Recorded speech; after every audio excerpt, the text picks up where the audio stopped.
Welcome to Sam Outside. I'm Sam and I'm outside. I'm doing a different sort of nature connection today.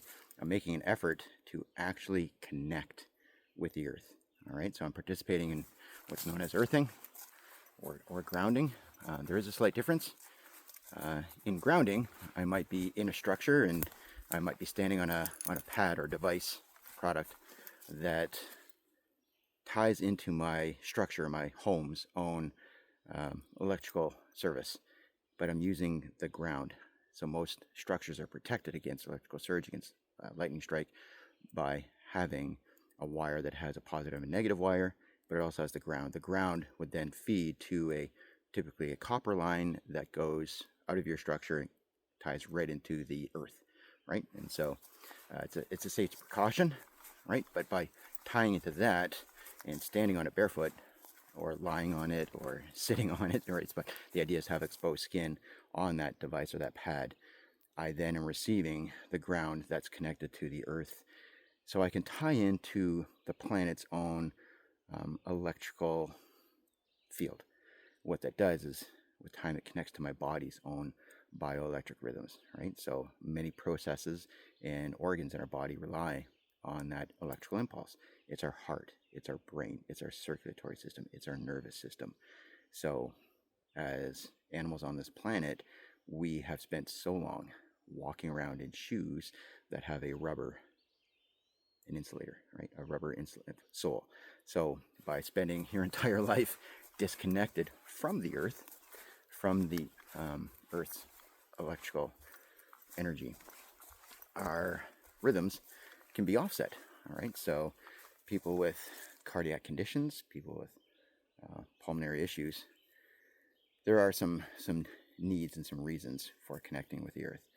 So living in this northern hemisphere, there are some seasonal factors. So typically our family uses grounding pads in the winter months, because at this time of year I've got no problem finding bare skin in contact with the earth.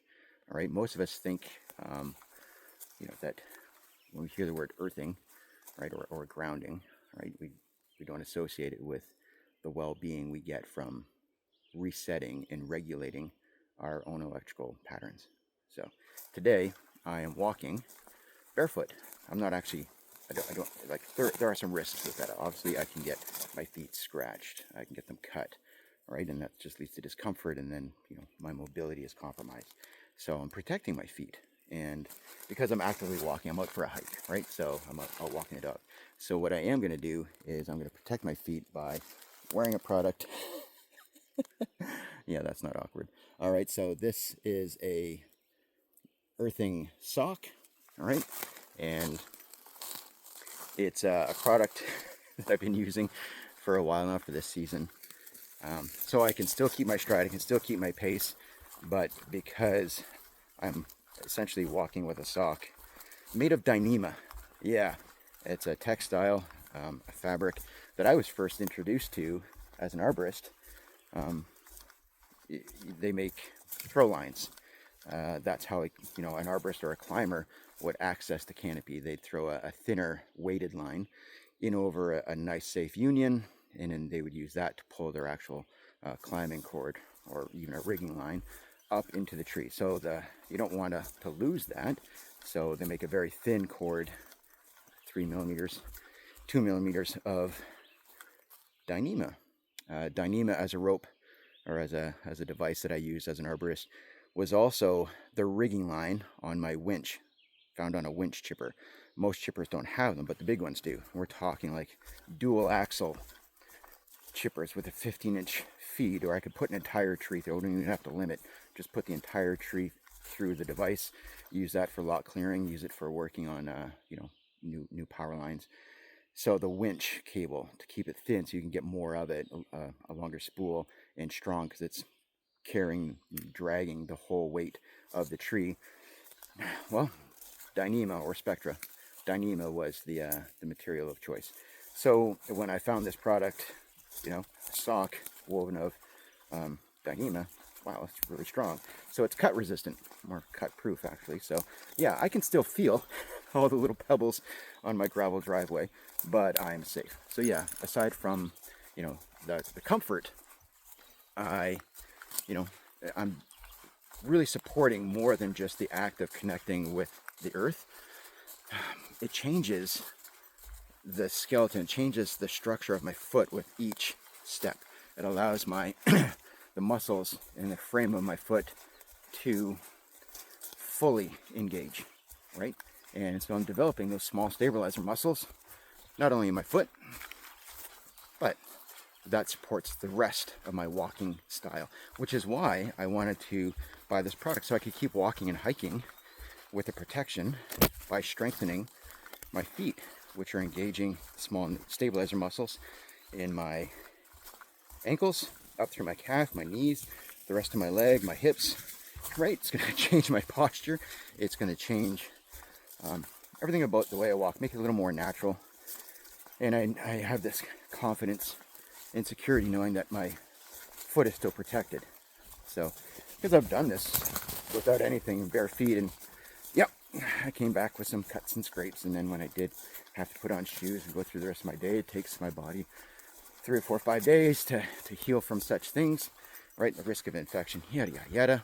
So, yeah, just something I do. Most people, when they're participating in earthing, you know, they just simply stand, all right? Or they're going to be spending that time in an area that wouldn't be subject to risks of getting cut or scratched. So, obviously, I wouldn't be able to do what it is I'm doing, because I'd have to participate in earthing, you know, on a lawn, right, on a green patch. So I'd have to be very specific, and it would mean, you know, not covering the distance or the ground, the terrain that I'm on. So it's a practice that I advocate for, that I encourage, that I participate in throughout the year, not just when the earth is exposed, but so that's the difference between grounding and earthing, right? So I'll ground in the off season or when it's winter. But there are other little things I do, because I do spend time out in nature.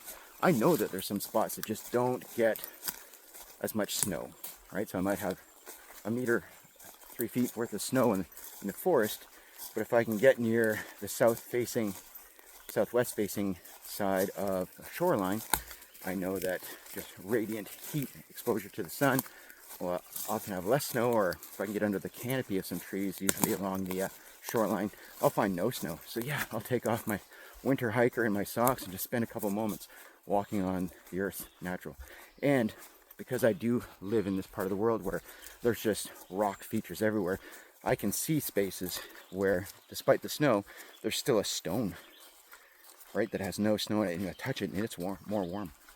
It's still cold, but it's not frozen, and it's connected to the earth. So I'll take a moment to put my bare hand on it, or I'll stand on it barefooted. So that is earthing. So many benefits, and it's actually easy to do.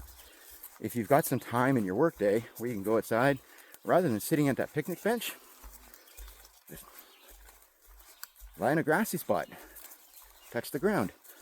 This time of year, a lot of people are making an effort to go to the beach. You know, that's a lot of exposed bare skin on the ground. So you're earthing. Yeah, you're doing it. You're not even realizing it. But there's a reason we feel so relaxed and rejuvenated after time outside. So the more of you that can actually connect with the earth, planet Earth, with the ground, right, you're actually doing some amazing things to your physiology, to your bioelectric rhythms. That will improve your sleep. Yeah, that'll improve your metabolism.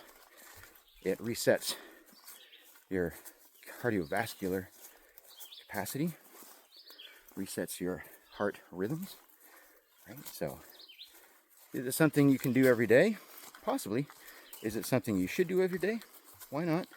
But do it once in a while. If you've never done it before, give it a try, right? So, for me, I have to make an effort. I'm like, oh, yeah, I haven't touched the earth today. So this time of year I'll be out watering my garden and, you know, my lawn, so I'll just do it barefoot. Yeah, not a lot of risk involved, but 5-10 minutes makes a difference. So I'm out here in the forest. Haven't really changed my cadence. I'm still putting in, a couple kilometers, still putting in the time first thing in the morning within an hour of waking, doing what I can to look after my physical, mental, emotional, spiritual health, and grounding is a big part of it.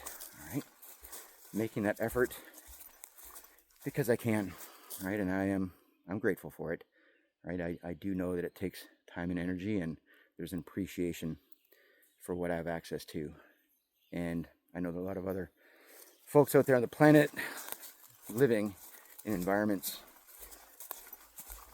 in places where access to nature isn't as easy as it is for me, but that's part of why I'm doing this, is to encourage people that there are, if you want it, if you need it, there are ways to get outside. There are ways to use nature, to use this planet and other living things to improve and support your overall health. All right. So, yeah. Thanks for watching. Go outside. You'll be better for it.